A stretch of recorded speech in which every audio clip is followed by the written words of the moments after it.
টাইগারদের head coach Phil Simmons দল যখন পাকিস্তানকে হারিয়ে উল্লাসে মাতোয়ারা, গ্রুপ ফটোর মধ্যে সবচেয়ে পেছনে দাঁড়িয়ে মুচকি হাসা লোকটাই যে তিনি।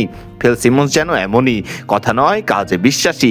এই ফিল সিমন্সের অধীনেই যে দারুণ ছন্দে আছে ফিল সিমন্সের দল। সবচাইতে বড় কথা, ক্রিকেটার বা অন্যান্য কোচিং স্টাফদের সাথে তার কেমিস্ট্রিটাও যে দারুণ। নানা নাটকের পর টাইগারদের ক্রিকেটকে বিদায় জানান চন্ডিকা হাথুরা সিংহা।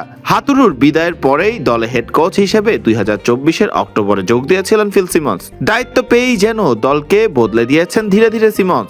ফিল সিমন্সকে সঙ্গ দিতে পরবর্তীতে অবশ্য যোগ দেন মোহাম্মদ আশরাফুল এবং মোহাম্মদ সালাউদ্দিন।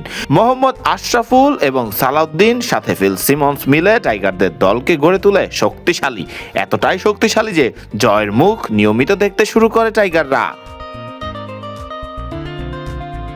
মোহাম্মদ সালাউদ্দিন নিজেও স্বীকার করেছেন কোচদের সাথে ক্রিকেটারদের মধ্যে রয়েছে দারুণ কেমিস্ট্রি, যার ফলস্বরূপ ক্রিকেটে হচ্ছে উন্নতি। কোচদের কেমিস্ট্রি নিয়ে মোহাম্মদ সালাউদ্দিন বলেন, যে লিঙ্ক তো আপনারা দেখতে পাচ্ছেন, এখন আগে তো দেখতে পারতেন না, এখন দেখতে পাচ্ছেন। আসলে হারার সময় আমাদের এত আমাদের জেলিং নষ্ট হয় না। আমরা চেষ্টা করি যে জেলিংগুলো আরও জন্য ভালো হয়। পরিবেশ অনেক ভালো, ছেলেরা নিজেদের আন্ডারস্ট্যান্ডিং বেটার হয়েছে, কমিউনিকেশন স্কিল বেটার হয়েছে, যেটা আমাদের সবচেয়ে বড় সমস্যা, যে আসলে আমাদের ছেলেদের কমিউনিকেশন স্কিলটা আসলে অনেক বেটার ছিল না, এখন এটা বেটার হয়েছে। তারা তাদের ইমোশন বলেন, তাদের প্ল্যানিং বলেন, তারা সেটা এক্সপ্রেস করতে পারতেছে। ফিল সিমন্স নিশ্চিতভাবে সব ঠিক থাকলে টাইগারদের গুরু হিসেবে থাকছেন অন্তত 2027 বিশ্বকাপ পর্যন্ত। ফিল সিমন্সের হাত ধরেই কি আরও ভালো কিছু উপহার দিবে জাতীয় দল?